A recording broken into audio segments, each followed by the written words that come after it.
Hello students, नमस्कार।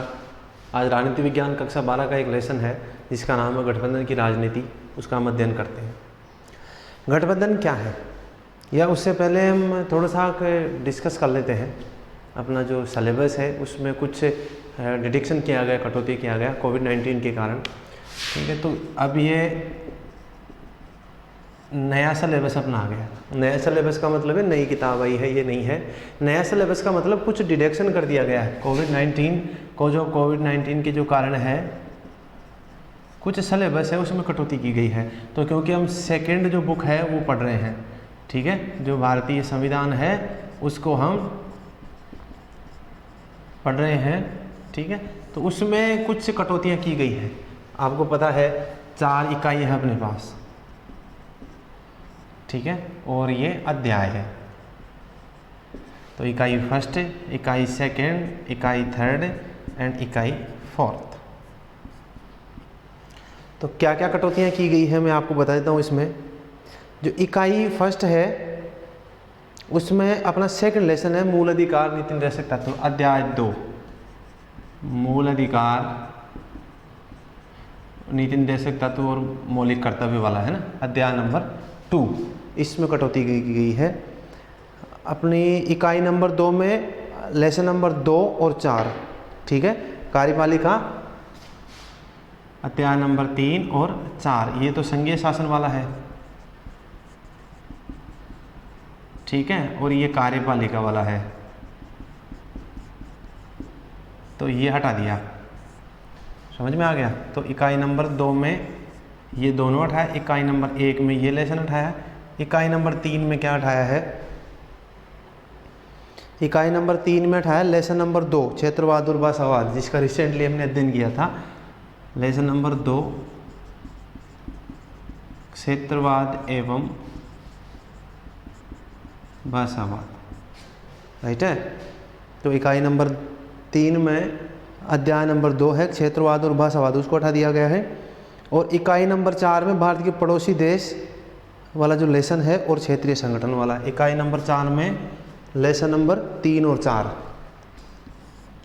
Lesson number 3 और lesson number 4, ये है भारत के पड़ोसी देश। इससे हर बार एक बड़ा प्रश्न आता है, ठीक है, और ये क्षेत्रीय संगठन वाला सार्क है, आसियान है, ठीक है, ये हटा दिया गया। तो इस प्रकार अपना जो सेकंड बुक है, भारत में जो शासन है, सेकंड बुक भारत में शासन है, ठीक है, उसको ये मूल अवधारणा वाली फर्स्ट है, भारत में शासन सेकंड है।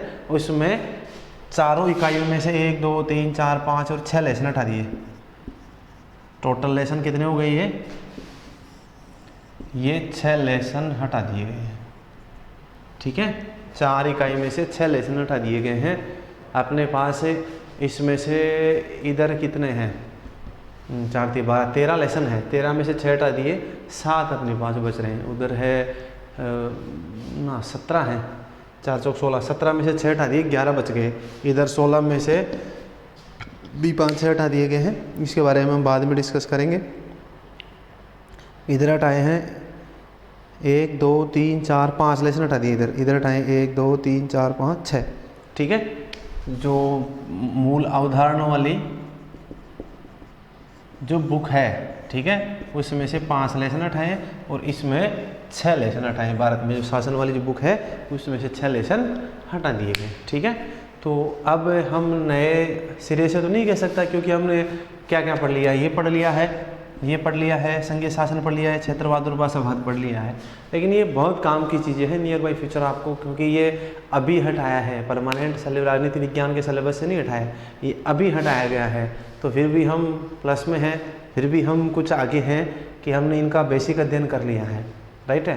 तो इसलिए नुकसान नहीं, राजनीति विज्ञान के सिलेबस नहीं हटाया, ये वर्तमान ये कोविड कंडेमनेशन के कारण इसको हटाया गया है, क्योंकि अपने पास थोड़ा समय कम बचेगा। लेकिन फिर भी ये बड़े यूज की चीज़ें हैं, बड़े काम की चीज़ें हैं, आपको बहुत काम आएगी नियर बाई फ्यूचर। जैसे भी आप आगे पढ़ोगे तो ये आपके काम आएगी, ठीक है। तो ये तो था अपना सिलेबस। तो नए सिलेबस के हिसाब से आप जो सेकंड बुक है उसका अध्ययन करना शुरू कर दो। समझ में आ रहा है सबको? जो जितना बताया है उसके बारे में आप अध्ययन करना शुरू कर दो। अब हम बात करते हैं गठबंधन की राजनीति। गठबंधन जैसा नाम से स्पष्ट है, गठजोड़, मिलना, एकजुट होना, एकत्रित होना। ठीक है, तो गठबंधन का मतलब एक या दो से अधिक लोगों का साथ आकर कार्य करना। ठीक है, दो या अधिक लोगों का साथ आकर कार्य करना। ठीक है, अब वो दो लोग कौन होंगे या दो से अधिक लोग कौन होंगे जिनकी विचारधारा अलग हो सकती है, सिद्धांत अलग हो सकते हैं, कार्यकरण का तरीका अलग हो सकता है, खान पान, रहन सहन, पहनावा सब कुछ अलग हो सकता है, पहचान अलग हो सकती है, लेकिन फिर भी केवल किसके लिए, कार्य करने के लिए एकजुट होकर आते हैं। जैसे हम संघीय व्यवस्था पढ़ते हैं, साथ आकर संघ बनाना, साथ रहकर संघ बनाना। तो जब साथ रहकर संघ बनाने वाली बात की जाती है या साथ आकर संघ बनाने में, तो बहुत सारे लोग एकजुट होकर विकास करने के लिए क्या करते हैं, अपना आर्थिक विकास करने के लिए क्या करते हैं, गठबंधन बनाते हैं। तो उसी प्रकार या संघीय व्यवस्था संघ बनाते हैं, तो उसी प्रकार गठबंधन का सीधा सा मीनिंग होता है कि जब कुछ लोग, कुछ समूह मिलकर क्या करें, एकजुट होकर कार्य करें, तो गठबंधन कहलाता है। ठीक है, अब हम राजनीति विज्ञान में गठबंधन को कैसे जोड़ेंगे, राजनीति विज्ञान में इसको कैसे जोड़ेंगे। यहाँ गठबंधन का क्या मतलब है कि जब प्रतिनिधि सदन में, जब प्रतिनिधि सदन में किसी दल को पूर्ण बहुमत नहीं मिलता है, तो दो या इससे अधिक दल मिलकर सरकार बनाते हैं। ठीक है, कि जब प्रतिनिधि सदन में बहुमत नहीं मिल रहा है, तो दो या इससे अधिक जो दल है वो मिलकर क्या बना रहे हैं, सरकार बना रहे हैं। तो वो क्या हो गया, कौन सरकार होगी, गठबंधन की सरकार हो गई। ठीक है, अब इनके क्या क्या हो सकते हैं, आपसी विचारधारा अलग हो सकते हैं, आपसी जो विचार हैं वो अलग हो सकते हैं। ठीक है, सिद्धांत अलग हो सकते हैं, ये भी मैच नहीं करते हो, लेकिन ये करते क्या है, ये करते हैं क्या है। फिर एक ये कैसे सरकार बनाएंगे, मिलकर सरकार कैसे बनाएंगे, तो ये क्या करते हैं, न्यूनतम साझा कार्यक्रम तैयार करते हैं। ठीक है, न्यूनतम साझा कार्यक्रम तैयार करते हैं, जिससे क्या होगा, ठीक है, मिनिमम सपोर्टिंग सिस्टम जिसको हम कह सकते हैं, उससे क्या होगा, उससे होगा ये कि इनको सरकार चलाने में सहूलियत होगी। जैसे फॉर एग्जांपल मैं बताता हूँ कि जैसे 2 या 3 पार्टियां मिलकर सरकार बना रही है, party number A, party number B, party number C, ये 3-4 जो दल हैं वो जब मिलकर सरकार बना रहे हैं, तो कैसे बनेगी इनकी सरकार, ये सरकार इनकी बनेगी कि न्यूनतम साझा कार्यक्रम एक बना लेंगे। ठीक है, अब जैसे ही कहा कि क्या कर रहे हैं, पार्टी नंबर ए, बी, सी, अगर ये सरकार बनाते हैं, ए चाहती है कि साहब ये एक्स, वाई और जेड काम हो, समझ में आया, बी चाहती है कि ये साहब ए, बी और सी काम हो, सी चाहती है कै, ख और ग काम हो। राइट है, जब चुनाव होते हैं तो इन्हीं विचारों मुद्दों को लेकर लड़ते हैं, लेकिन साहब बहुमत एक को नहीं मिला, सरकार बनानी है, तो क्या करेंगे। अब इन्होंने गठबंधन कर लिया है, अब तीनों ने मिलकर क्या कर लिया, गठबंधन बना लिया, कौन सी सरकार बनी, गठबंधन की सरकार बनी। ठीक है, तो इसको हम कौन कौन सरकारें कह सकते हैं, एक तो गठबंधन की सरकार कहेंगे, गठबंधन की सरकार, या मिली जुली सरकार। ठीक है, गठबंधन की सरकार या मिलीजुली सरकार कहते हैं, मिलीजुली मतलब सब मिलजुल कर काम करते हैं, मिलीजुली सरकार बना लेते हैं। ठीक है, तो जैसे मैंने कहा कि ये तो जो है साहब, ये 3 प्रकार के जो लोग हैं वो 3 कानून बनाना चाहते हैं, ए ये बनाना चाहता है, बी ये बनाना चाहता है, सी ये बनाना चाहता है। तो इन्होंने क्या कर लिया है कि न्यूनतम साझा कार्यक्रम मिलकर कि साहब तेरा तो ये कानून बन जाएगा, मेरा साहब ये कानून बन जाएगा और इसका ये कानून बन जाएगा। राइट है, तो इसलिए ये कानून बन गए 3, वाई, ए और ग। समझ में आ गए। तो तीनों मिलकर किसी काम को मिलजुल कर क्या सरकार चला रहे हैं, क्योंकि अगर यही करेगा मन मर्जी तो ये अपना समर्थन वापस ले लेंगे, समर्थन वापस लिया तो सरकार क्या हो जाएगी, गिर जाएगी। ठीक है, तो इसलिए इसको कहेंगे न्यूनतम साझा कार्यक्रम। ठीक है, न्यूनतम साझा कार्यक्रम की इतना इतना काम सबको, हमको अपने जो विचार हैं उनको भी सीमित करना पड़ेगा, अपने सिद्धांतों से भी कुछ समझौता करना पड़ेगा। ठीक है, तो इस प्रकार इन्होंने एक न्यूनतम साझा कार्यक्रम करके एक सरकार बना ली जिसको हम गठबंधन की सरकार कहते हैं। ठीक है, तो ये गठबंधन, सीधी सी गठबंधन की सरकार होती है कि जब प्रतिनिधि सदन, अब प्रतिनिधि सदन का मतलब क्या हो गया, बहुमत किससे तय होता है, प्रतिनिधि सदन में। जैसे अगर केंद्र की बात करेंगे तो कहाँ सदन, हम कहाँ बनती सरकार, और इसका प्रतिनिधि सदन कौन सा है, लोकसभा। ठीक है, लोकसभा में अगर किसी दल को बहुमत नहीं मिलता है तो गठबंधन करते हैं। राज्य में क्या होगा, विधानमंडल है, अगर कौन सी है, द्विसदनात्मक है तो विधानमंडल है, और यहाँ विधानसभा।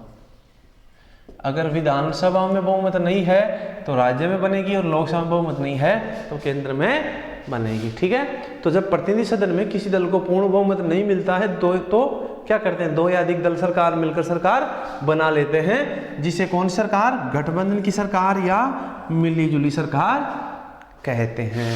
ठीक है, मिलीजुली सरकार या गठबंधन की सरकार कहते हैं। ठीक है, अब आगे चलते हैं कि उदय कैसे हुआ इसका। भारत में गठबंधन की राजनीति का उदय कैसे हुआ। तो पहले जो 3 आम चुनाव थे, ठीक है, पहले 3 आम चुनाव में ऐसी कोई समस्या फेस नहीं हुआ, क्योंकि उस समय सरकार ही कांग्रेस थी और पार्टी ही सरकार थी। तो भारत में गठबंधन की सरकार का उदय कैसे हुआ। तो जब पहले 3 आम चुनाव हुए, प्रथम 3 आम चुनाव में क्या हुआ था, पहला आम चुनाव 1952, दूसरा 1957 और तीसरा 1962। ठीक है, इन 3 आम चुनाव में जो कांग्रेस है उसको सत्ता मिली थी। ठीक है, और कारण ये भी था, हम इसको पार्टी कांग्रेस का हम प्रभुत्व कह सकते हैं। ठीक है, हम इसको कह सकते हैं एक पार्टी के प्रभुत्व का दौर। क्यों कहा जा सकता है, क्योंकि उस समय जब भारत आज़ादी हुआ था उस समय कांग्रेस जो पार्टी थी वो आम जन तक पहुंची हुई थी, और जहां कोई पार्टी बनती, अपनी नीतियों संचालित करती, तब तक तो कांग्रेस पार्टी आम जन तक पहुंच जाती थी, क्योंकि उसका जो प्रचार प्रसार था वो सब जगह था। एक बात, दूसरी बात, ठीक है, तो कांग्रेस पार्टी का जो प्रभाव था वो पूरे देश में था। समझ में आ गई। दूसरा इसका कारण क्या था, दूसरा कारण ये था कि जो आंदोलनकारी थे, क्रांतिकारी जो थे, क्रांतिकारी, वो कांग्रेस के टिकट से चुनाव लड़ रहे थे।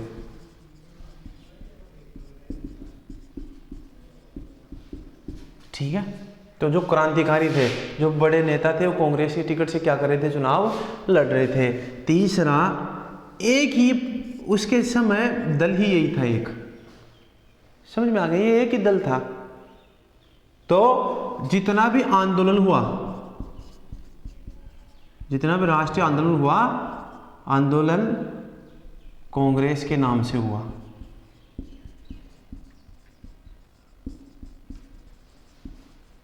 ठीक है, तो इसलिए लोग सोचते थे कि हमें आज़ादी कौन दिलाएगा, कांग्रेस दिलाएगी। हम किसके साथ लड़ रहे हैं, ठीक है, हम किसके साथ मिलकर लड़ रहे हैं, कांग्रेस के साथ मिलकर अंग्रेज लड़ रहे हैं। कांग्रेस ने आज फला आंदोलन बुलाया है, कांग्रेस ने आज उस फला जो है उसका विरोध कर रहे हैं, ऐसा करके। तो उस समय आंदोलन का मतलब भी कांग्रेस था।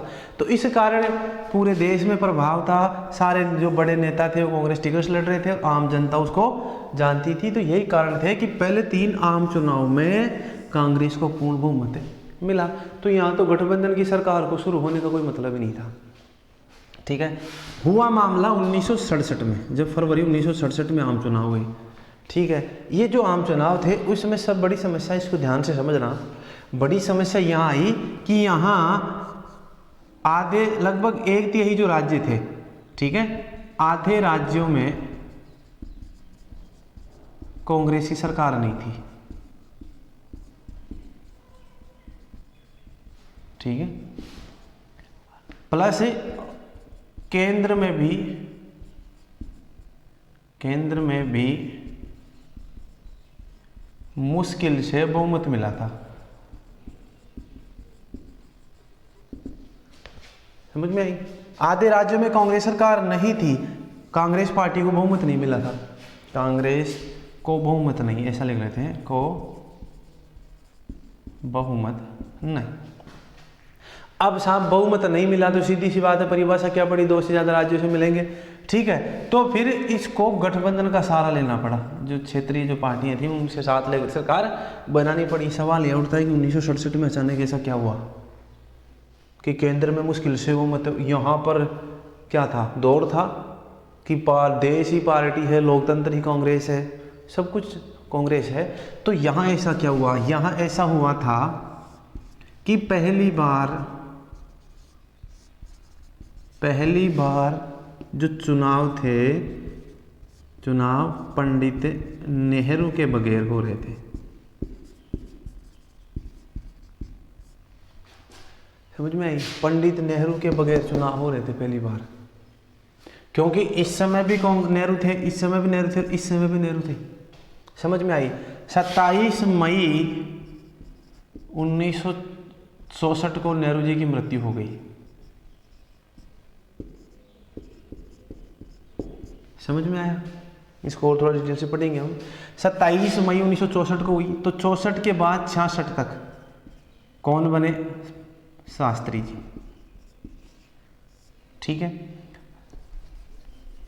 फिर 1966 में इनकी मृत्यु हुई 10 जनवरी को ताशकंद में। तो फिर बाद में 1966 से 1967 तक कौन रही? इंदिरा गांधी। समझ में आ गया? अब चुनाव हुआ 1967 में, तो यहाँ पर नेहरू जी नहीं थे, क्योंकि नेहरू जी ने 1962 का चुनाव लड़ा था। 1962 के चुनाव में ये थे, 1962 में भी थे, 1952 में भी थे, 57 में भी थे और 62 में भी थे। मरे कब थे? 1964 में। तो 1964 में जैसे ये मरे तो नए प्रधानमंत्री कौन बन गए? चुनाव नहीं हुआ था, नए प्रधानमंत्री शास्त्री जी बन गए। शास्त्री जी मरे तो कौन बना? इंदिरा गांधी बन गई। अब इंदिरा गांधी थोड़ी मरी थी कि भाव आगे, और दूसरी बार टेन्योर भी हो गया, 5 साल का जो काल था कार्यक्रम वो खत्म हो गया। तो अब चुनाव होना था, तो पहली बार पंडित नेहरू के बगैर चुनाव हो रहा था। दूसरी एक एंटी इनकम्बेंसी भी हो गया था, जनता को कांग्रेस से थोड़ा सा दूरी भी बनाना शुरू कर दिया था। क्षेत्रीय जो दल थे वो मजबूत होना शुरू हो गए थे, और पार्टियों भी ने भी अपना प्रचार प्रसार करना शुरू कर दिया था। तो ये कुछ कारण थे जिसके कारण भारत में जो गठबंधन है उसकी शुरुआत हो गया था। ये कुछ ऐसे रीजन्स थे जिसके कारण भारत में गठबंधन की शुरुआत को हम माना जा सकता है। और गठबंधन की माना जाने का कारण मतलब बहुमत मिलना कम हो गया, तो अपने आप ही गठबंधन की जो राजनीति है वो शुरू होना शुरू हो गई। ठीक है, अब भारत में जो गठबंधन की राजनीति है उसका इतिहास क्या रहा है, अब हम इसको भी इस तरह से पढ़ते हैं। गठबंधन की राजनीति का इतिहास क्या रहा है, किस प्रकार ने चला है काम। राजनीति का इतिहास, ठीक है। तो हम आम चुनाव के बारे में बात कर लेते हैं, ठीक है। पहला, दूसरा और तीसरा 1952, 1957 और 1962। चौथा हुआ 1967, ठीक है। पांचवा हुआ 1971, 571। छठा हुआ 1977, सातवां हुआ 1980, मध्यावधि चुनाव हो गए थे। आठवां हुआ 1984, नौवां हुआ 1989, ठीक है। फिर 10वां 1900। यहाँ से हम गठबंधन को मानते हैं शुरू करते, समझ में आया। अब हम बात करते हैं यहाँ कौन था, कांग्रेस थी, ठीक है। यहाँ कौन था, कांग्रेस थी। ध्यान से समझना इसको। यहाँ कौन था? वही कांग्रेस थी। यहाँ कौन था? सरकार तो कांग्रेस की बनी थी। यहाँ भी कौन था? कांग्रेस की बनी थी। यहाँ हुआ बड़ा उलटफेर। ठीक है, हम यहाँ प्रधानमंत्री भी देख लेते हैं। यहाँ पंडित नेहरू, ठीक है, यहाँ कौन थे? पंडित नेहरू। यहाँ कौन थे? पंडित नेहरू। ठीक है, दोनों जगह कौन है? पंडित नेहरू। यहाँ लिख देता हूँ पंडित नेहरू। यहाँ भी कौन है? पंडित नेहरू। यहाँ 3 रहे। इससे इस टेन्योर में 3 रहे। 1964 तक तो नेहरू, फिर 1966 तक शास्त्री और 1967 तक इंदिरा। ठीक है, 2 साल पंडित नेहरू जी थे, मर गए। फिर 66 तक 2 साल शास्त्री रहे, मर गए। फिर इंदिरा गांधी जीवित थी, मरी नहीं थी। ठीक है, फिर 1967 में कौन बना? इंदिरा। ठीक है, फिर 1971 में कौन बना? वही इंदिरा। यहां आता है ट्विस्ट। यहां पर रही जनता पार्टी की सरकार। यहां कौन था? जनता पार्टी। ये ध्यान रखना, ये भारतीय जनता पार्टी नहीं है, केवल क्या है? जनता पार्टी। ये 22 माह सरकार चली थी। कितना माह? 22 माह। ध्यान रखना, कितने माह चली थी? 22 माह। इसको भी हम 2 भागों में बांटते हैं। एक तो 18 माह। 22 माह को भी कितने भागों में बांटेंगे? 2 भागों में। एक तो 18 माह और एक 4 माह। ठीक है, 18 माह रहे थे मोरारजी देसाई।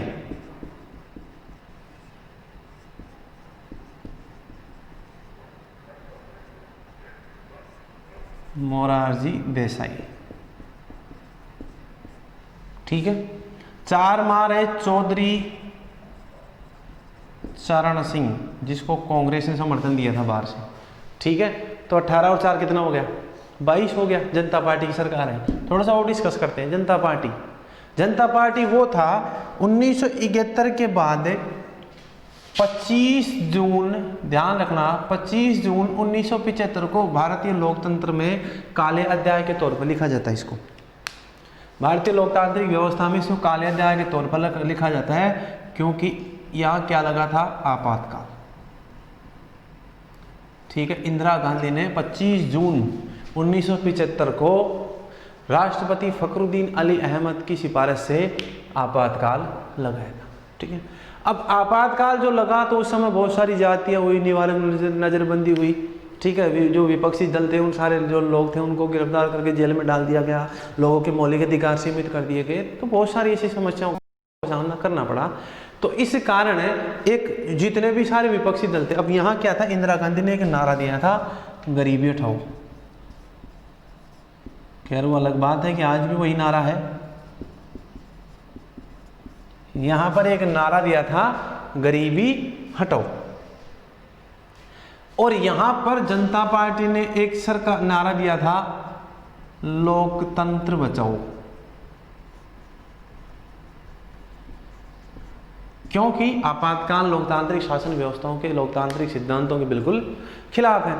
अब सारे जो विपक्षी दल थे वो मानते थे इस बात को, ये बात को समझ रहे थे। क्या समझ रहे थे? कि कांग्रेस सत्ता में क्यों है। समझना इसको, थोड़ा सा क्रिटिकल चीज है। कांग्रेस सत्ता में क्यों है? क्योंकि होता क्या था कि हो क्या रहा है, जैसे अभी मैं आपको बताता हूं। हम बात करते हैं 16वीं लोकसभा की। ठीक है, कौन सी लोकसभा की? 16वीं लोकसभा की। 2014 में हुआ 16वीं लोकसभा का चुनाव हुआ, राइट है। तो इसमें बीजेपी की सरकार बनी, एनडीए सरकार है। हम इसको पढ़ेंगे एनडीए मतलब एनडीए, या मैं लिख देता हूं बीजेपी की सरकार है। और बीजेपी को 283 सीट मिली, राइट है। कितनी सीटें मिली? 283। और लगभग 31% वोट मिले। समझ में आ रहा है? इसके साथ ही मैं एक कंपैरिजन और बताता हूं, जब 1952 में पहला आम चुनाव हुआ तो उस समय कांग्रेस को 75% तो सीटें मिली थी, ठीक है, और वोट कितने मिले थे? 52%। ये काउंट के लगभग मान लो मैं 52% लिख देता हूं। समझ में आ रहा है? सीटें कितनी है?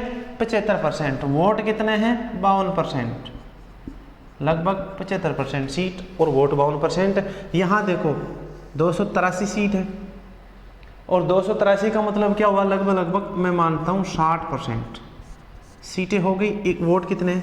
31%, आधी वोट दुगनी सीटें। कैसा हुआ? हो क्या रहा है कि ये जो वोट है वो एक ही पार्टी को मिल रहे हैं, इसको 31% वोट किसको मिल रहे हैं? अकेले बीजेपी को। तो बाकी कितना बच गया? 69% वो बाकी अदर्स को मिल रहा है, बाकी सबको मिल रहा है। तो सारे जो अदर्स थे, अन्य, वो क्या कह रहे हैं? यहां भी यही कहा था कि बीजेपी क्यों सत्ता में है कि अन्य के वोट क्या हो गए? 69%, मतलब बिखरे हुए हैं। क्या गए? बिखर गए। किसी को 10% मिला, किसी को 20% मिला, हो सकता है किसी को 28% भी मिला हो, ठीक है। लेकिन 28% वाला विपक्ष में बैठा है, 31% वाला सत्ता में बैठा है।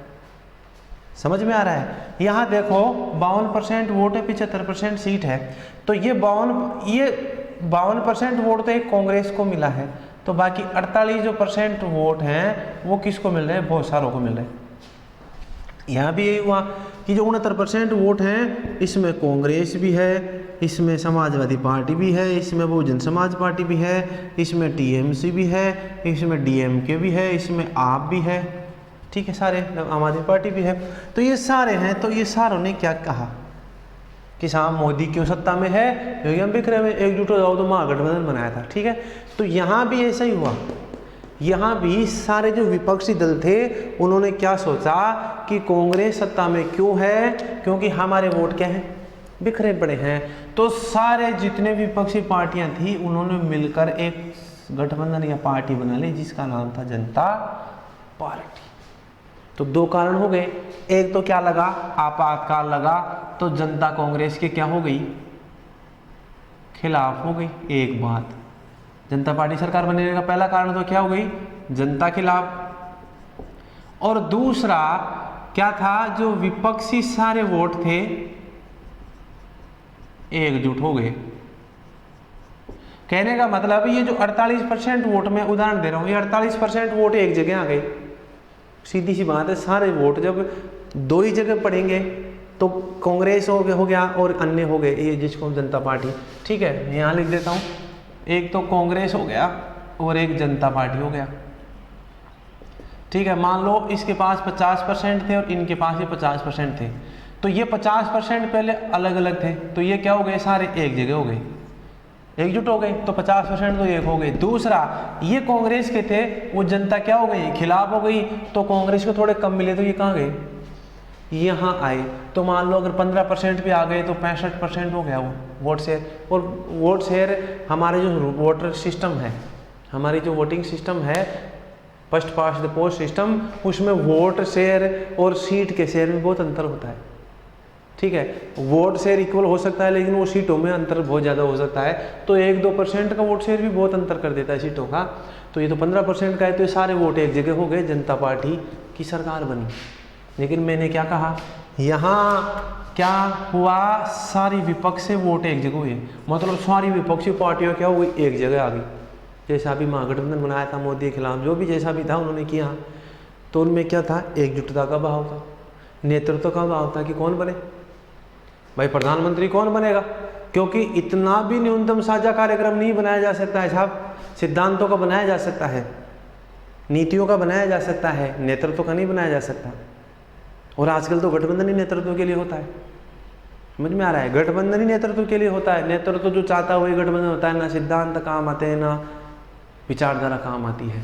तो सारे के सारे विपक्षी वोट एक जगह हुए, लेकिन वो कितने दिन एकजुट रह पाए? 18 माह मोरारजी देसाई ने कैसे जैसे करके उनको एकजुट रखा।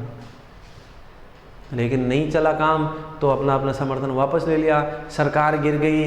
फिर साहब कांग्रेस ने समर्थन दिया 4 माह, चौधरी चरण सिंह प्लस कांग्रेस। सवाल ये उठता है कि साहब कांग्रेस क्यों समर्थन देगी, इंदिरा गांधी क्यों समर्थन देगी? इंदिरा गांधी को कुछ समय चाहिए था प्रिपरेशन के लिए, तैयारी के लिए, इसलिए बाहर से समर्थन दे दिया। तो 4 माह चौधरी चरण सिंह रहे, ठीक है। उसके बाद क्या हुआ, कांग्रेस ने अपना समर्थन वापस ले लिया, साहब ये भी गए, ठीक है। तो गठबंधन सरकार थी ये खत्म हो गई। 1981 में वापस को चुनाव हुआ, नारा आया इंदिरा लाओ देश बचाओ। इन्होंने लोकतंत्र बचाया था, इंदिरा ने देश बचाया। समझ में आ गई? जैसे यहाँ गरीबी हटी थी वैसे देश उसी समय बच गया था, क्योंकि जैसे इन्होंने लोकतंत्र बचाया। तो 1980 में इंदिरा गांधी आई, उसके बाद 1984 की 30 अक्टूबर को इंदिरा गांधी की हत्या कर दी गई। उसके बाद में वापस चुनाव हुए, तो कौन आए थे? इंदिरा गांधी जी के सुपुत्र थे राजीव गांधी।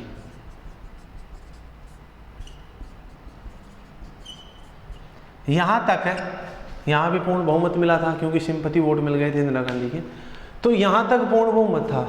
यहां से गठबंधन का दौर शुरू होता है वास्तव में, क्योंकि यहां से लेकर 9वीं लोकसभा से लेकर कौन सी, ये कौन सी होगी 14वीं, 13वीं, 9 से लेकर 13वीं लोकसभा तक किसी भी दल को बहुमत नहीं मिला। पहले वीपी वीरेंद्र प्रताप सिंह आए, ठीक है, वीपी सिंह की बनी, फिर नरसिम्हा राव की सरकार बनी, फिर इंद्र कुमार गुजराल आए, एचडी देवेगौड़ा आए, वाजपेयी साहब 3 बार आ गए, मनमोहन सिंह जी आ गए, ठीक है। लेकिन एक्चुअल में हम गठबंधन की जो शक्ल है, जब हम गठबंधन के दलों की शक्लों की बात करें, तब हम बात करते हैं 16वीं, 13 नहीं 15 तक, 15वीं लोकसभा तक, ठीक है, क्योंकि 16वीं लोकसभा तो कब आई, 2014 में आ गई थी। तो एक्चुअल में जो गठबंधन की जो शक्ल है उसने लेना शुरू किया कौन सी में, 14वां और 15वां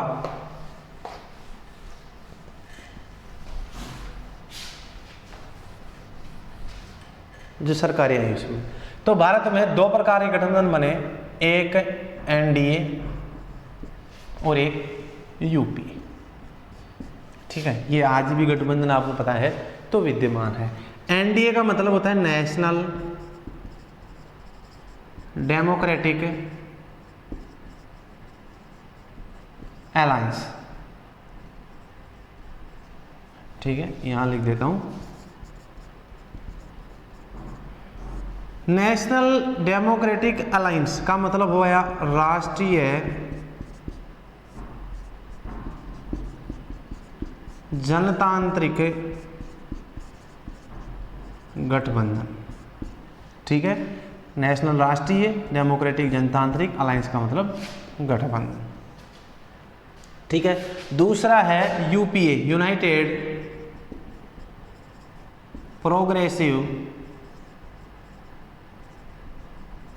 अलायंस, ठीक है। यूनाइटेड का मतलब क्या हो गया, संयुक्त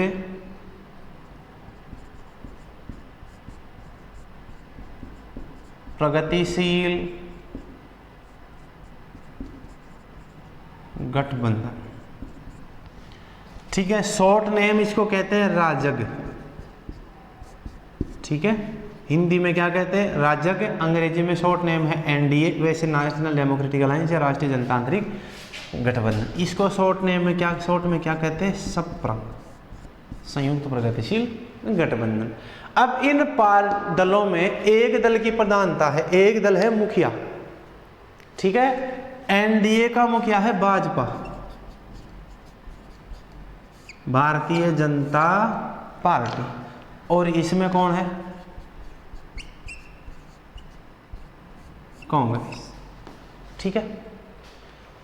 1999 में जब 13 महीने की सरकार को गिराया था, उसके बाद वापस चुनाव हुआ 1999 में, और 1999 में जब अटल बिहारी वाजपेयी सरकार चला रहे थे या वाजपेयी की सरकार चली थी, यहाँ भी एनडीए बना था और उस समय यूपीए बना था।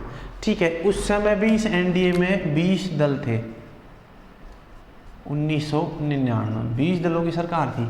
और यहाँ पर भी वही लगभग 2004 में इनकी सरकार बनी थी तो 20 दल थे। तो 1999 में 2004, 2009, 2014 और 2019, ठीक है, हम इनमें 4 में हम इन सरकारों का अध्ययन करेंगे। 1999 में कौन थे? वाजपेयी साहब थे तो एनडीए की सरकार बनी। 2004 में मनमोहन सिंह जी थे तो यूपीए की सरकार बनी। 2009 में भी मनमोहन सिंह जी थे, यूपीए की सरकार बनी। 2014 में बीजेपी को बहुमत मिला था लेकिन सरकार एनडीए की बनी थी। 2019 में भी एनडीए की सरकार बनी थी।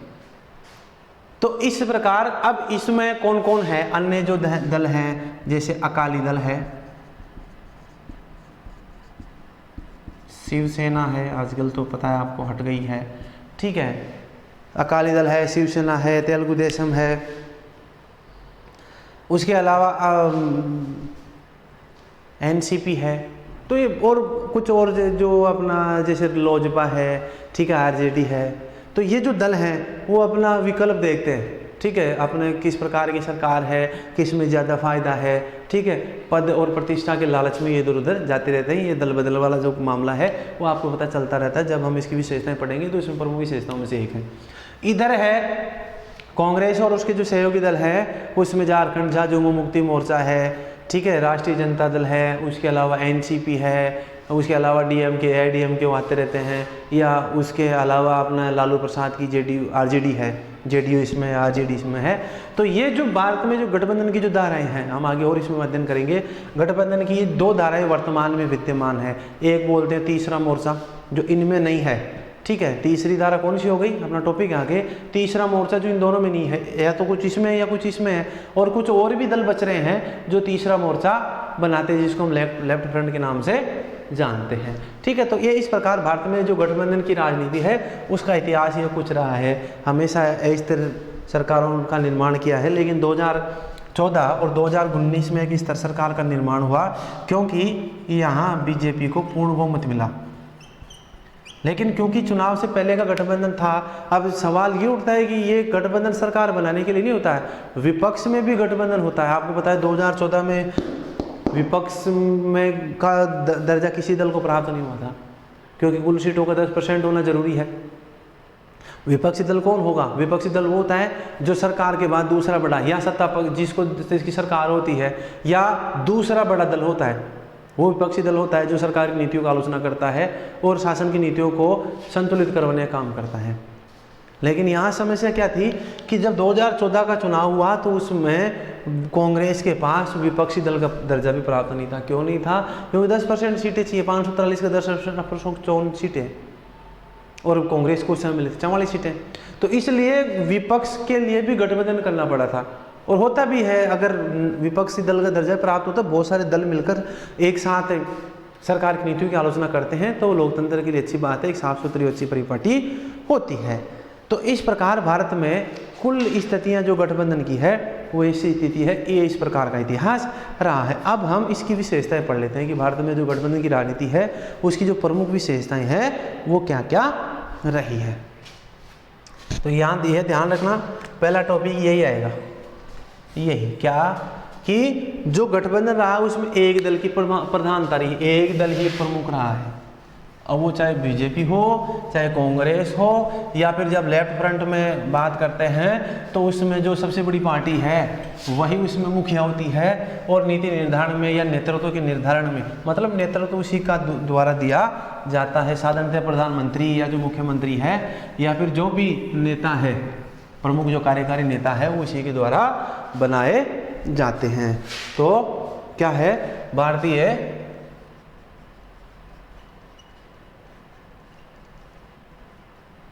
गठबंधन की राजनीति की प्रमुख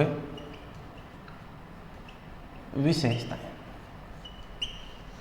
भारतीय गठबंधन की राजनीति की प्रमुख विशेषताएं। तो सबसे पहला तो क्या आएगा, वही जैसे मैंने कहा, गठबंधन में एक दल की प्रधानता रहती है। ठीक है, गठबंधन में एक जो दल है वो बड़ा दल होता है या प्रमुख दल होता है, और बाकी अपने सहयोगी दलों के साथ मिलकर वो सरकार बनाता है। जैसे मैं एनडीए की बात कर लूं या यूपीए की बात कर लूं, तो यहाँ कौन है, कांग्रेस है, और यहाँ कौन है, भाजपा है। ठीक है, बाकी जो अन्य दल हैं, जो अन्य सहयोगी हैं, उनको क्या किया जाता है, नेतृत्व तो इन्हीं का होता है। ठीक है, नेतृत्व, जैसे अगर बीजेपी बने, अगर एनडीए की सरकार बनती है तो साधारणतः प्रधानमंत्री किसका बनता है, बीजेपी की। जैसे अभी कौन है, ठीक है, नरेंद्र मोदी है। इधर कौन बना था, मनमोहन सिंह जी थे या सोनिया गांधी जी थी, राइट है। तो बाकी जो अन्य सहयोगी दल हैं उनको सरकार में शामिल किया जाता है। सरकार में शामिल कैसे होंगे साहब, सरकार में शामिल होने के लिए इनको क्या दिया जाता है, मंत्रिपरिषद में स्थान, मतलब इनको मंत्रिपरिषद में पद दिया जाता है या मंत्री पद देकर इनको साथ रखा जाता है। ठीक है, दूसरी बात कि जब भी कोई फैसला लिया जाता है, ठीक है, जब भी कोई फैसला या कोई भी विधेयक या कानून निर्माण है, इनकी राय ली जाती है। ठीक है, फैसला इन्हीं का होता है लेकिन राय जरूर ली जाती है, क्योंकि सहयोगी दलों के बगैर जो सरकार है उसकी कल्पना नहीं की जा सकती है। क्योंकि अगर सरकार गठबंधन की है तो क्या होगा, सहयोगी दल महत्वपूर्ण होते हैं। अगर एक ने भी अपना समर्थन वापस ले तो सरकार गिर जाएगी, और कोई भी प्रधानमंत्री या कोई भी पार्टी है वैसा बिल्कुल नहीं चाहती। तो इस प्रकार सहयोगी दल को सरकार में शामिल करके मंत्रिपरिषद में स्थान दे दिया जाता है। ठीक है, दूसरा है विचारधारागत समानता का अभाव। ठीक है, विचारधारागत, गठबंधन में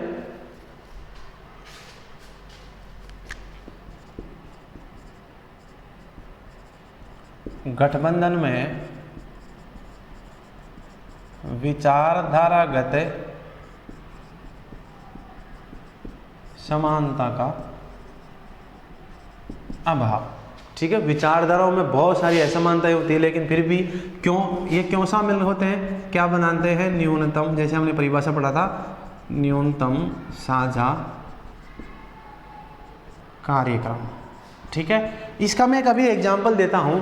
जब महाराष्ट्र में चुनाव हुआ, अभी ताज़ा ही, जब 2019 की बात करते हैं, ठीक है, और किस में चुनाव हुए, महाराष्ट्र में चुनाव हुए, तो महाराष्ट्र में सरकार है कांग्रेस, ठीक है, शिवसेना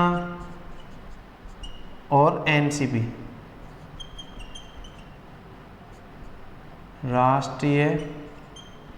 राष्ट्रवादी कांग्रेस पार्टी। ठीक है, मैं इसे लिख देता हूँ, राष्ट्रवादी कांग्रेस पार्टी।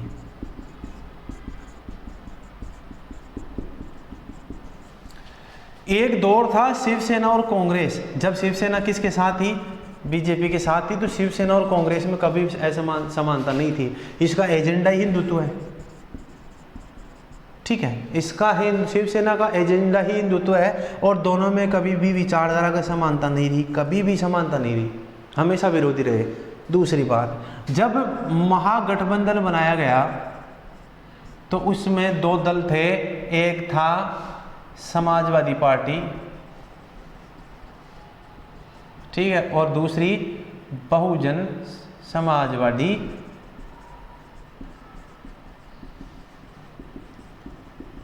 पार्टी। ये तो किसकी है, मुलायम सिंह वाली, आज हम लिख सकते हैं अखिलेश, और ये मायावती। आपको पता है तो मुलायम सिंह और मायावती में कभी नहीं बनी, दोनों हमेशा एक दूसरे के धुर विरोधी, कट्टर विरोधी रहे।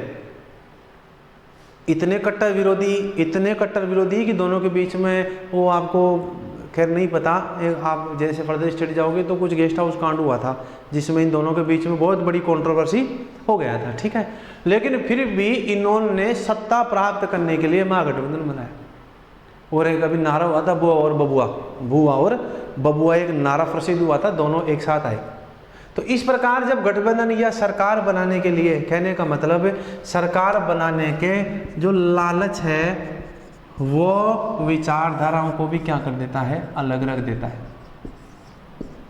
ठीक है, तो जरूरी नहीं कि गठबंधन में शामिल सभी लोगों की विचारधारा समान हो, हमेशा विरोधी विचारधारा वाले लोग भी क्या करते हैं, गठबंधन में शामिल हो जाते हैं। ठीक है, उसके अलावा कोई स्पष्ट विचारधारा, अब ये तो हो गया, अब होता है विचारधारा में समानता नहीं होती है, लेकिन जब गठबंधन बन जाता है, जब गठबंधन बन जाएगा तो क्या होगा, इनमें कोई अलगाव नहीं रहेगा। बाद में गठबंधन में स्पष्ट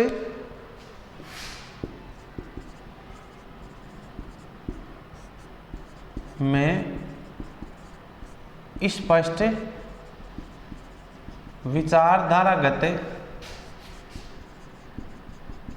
अलगाव का अभाव। मैंने क्या कहा कि दोनों ने क्या कर लिया, विरोधी, दोनों में क्या थी, विचारधारा में कभी भी समानता नहीं थी, लेकिन जब गठबंधन बना लिया तो अब उनमें अलगाव नहीं होगा। क्योंकि गठबंधन क्यों बनाया, गठबंधन क्यों बनाया, सरकार बनाने के लिए। और इनको पता है सरकार कब चलेगी, जब हमारे अंदर अलगाव क्या होगा, कम होगा, कम से कम अलगाव होगा। जैसे मैंने उदाहरण दिया कि साहब क्या है, अभी महाराष्ट्र में किन की सरकार है, शिवसेना, उद्धव ठाकरे क्या है, मुख्यमंत्री है, और कांग्रेस। कि जब भी, जैसे विरोधी कौन हो गया, बीजेपी हो गई, विपक्षी दल कौन हो गए, विपक्षी। जब भी बीजेपी सरकार की आलोचना करती है, सरकार की आलोचना करेगी, ध्यान रखना, पार्टी की नहीं, सरकार की आलोचना करती है, तो दोनों मिलकर उसका जवाब देते हैं। समझ में आ रहा है। तो दोनों के अंदर विचारधारा में कोई समानता नहीं है, लेकिन गठबंधन के शामिल होने के बाद उनमें अलगाव भी नहीं रहेगा, क्योंकि उन्होंने जैसे क्या बना लिया, वही न्यूनतम साझा कार्यक्रम बना लिया, तो वो मिलकर सरकार चलाने का, क्योंकि सरकार चलाने की जिम्मेदारी सभी दलों की होती है, तो मिलकर सरकार बनाने की वो बात करते हैं। ठीक है, उसके अलावा तीसरा टॉपिक स्थायित्व का अभाव। ठीक है, गठबंधन में स्थायित्व का अभाव। गठबंधन में स्थायित्व का अभाव, स्थायित्व नहीं रहता, क्योंकि जब किसी भी दल की आवश्यकताएं पूर्ण नहीं होती या किसी दल को अपने लगता है कि उपेक्षित हो रहे हैं, तो वो अपना समर्थन वापस ले लेता है। मैंने अभी कहा था कि 1977 में कांग्रेस की सरकार, जनता पार्टी सरकार बनी थी, तो उसके बाद में 1979 में कांग्रेस ने समर्थन दिया था, लेकिन वापस ले लिया। ठीक है, 1996 में केवल और केवल इंद्र कुमार गुजराल को हटाने के लिए या उनको बनाने के लिए ही अपना समर्थन वापस ले लिया था। जैसा भी 2014 में प्रधानमंत्री पद का उम्मीदवार बनाया था बीजेपी ने, किसको, नरेंद्र मोदी को, लेकिन जेडीयू कौन, नीतीश कुमार ने उसका विरोध करके अपना समर्थन वापस ले लिया था और उन्होंने अलग जो अपना चुनाव लड़ा था। तो इस प्रकार उनमें क्या होता है, स्थायित्व का अभाव रहता है, वो कभी भी स्थायी नहीं रह पाते हैं, कभी भी अपना समर्थन वापस लेकर सरकार को क्या कर देते हैं, गिरा देते हैं। उसके अलावा सिद्धांतों की बजाय किसके ऊपर होता है, नेताओं के ऊपर। जैसे हमने अभी उदाहरण दिया, गठबंधन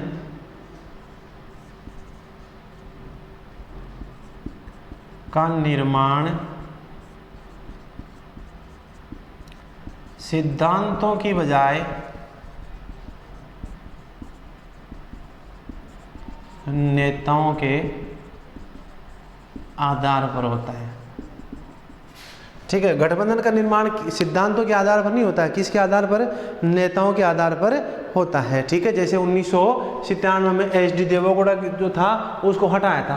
क्यों हटाया था, क्योंकि या उनके जो सहयोगी दल थे उन्होंने अपना समर्थन वापस ले लिया था। क्यों, क्योंकि वो एच.डी. देवेगौड़ा को हटाना चाहते थे और इंद्र कुमार गुजराल को अपना प्रधानमंत्री बनाना चाहते थे, जो कि बाद में 10-12 महीने के प्रधानमंत्री रहे थे। तो इस प्रकार गठबंधन में, जैसे अभी भी है, हम एनडीए की बात करें, यूपीए की बात करें, तो अभी की भी जो गठबंधन है वो कैसे हो रहा है, नेताओं के आधार पर। साहब अमित शाह, बीजेपी का मतलब अमित शाह और मोदी हो गया, कांग्रेस का मतलब राहुल गांधी और सोनिया गांधी हो गया।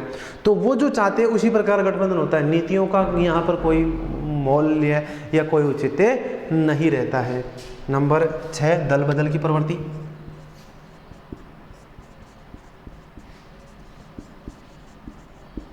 दल बदल की प्रवृत्ति, जैसा दल को जिस प्रकार कभी कोई दल एनडीए में जा रहा है, कभी कोई दल यूपीए में जा रहा है। रामविलास पासवान जैसा भी उनका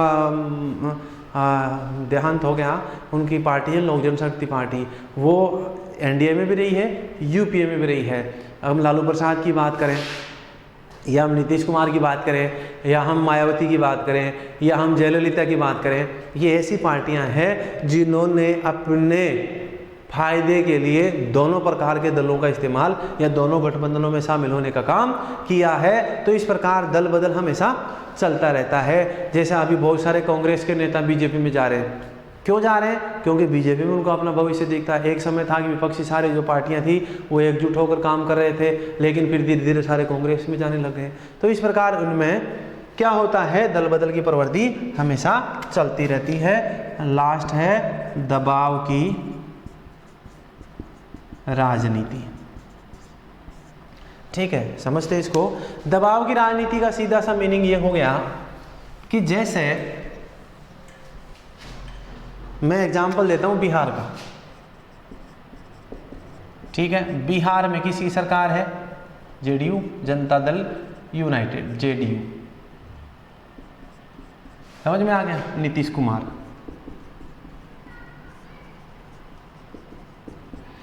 अब ये बिहार में सरकार है इसकी, जेडीयू की, लेकिन ये केंद्र में भी साझेदार है।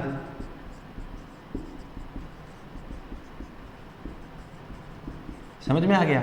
ये एनडीए के भी साझेदार है। होता क्या है कि जब बिहार का मुख्यमंत्री नीतीश कुमार कहता है कि हमें और अधिक क्या दो, कर्ज दो या अनुदान दो, साहब किससे कहेगा? केंद्र से कहेगा। हमें और अधिक क्या चाहिए? अनुदान चाहिए। समझ में आ रहा है? राज्य के लिए और अधिक अनुदान की या और अधिक मांगों की बात करता है। और जब केंद्र मना करता है तो ये क्या करेगा? साझेदार है तो अपना समर्थन क्या करेगा? वापस लेगा। समर्थन वापस लेगा तो सरकार क्या हो जाएगी?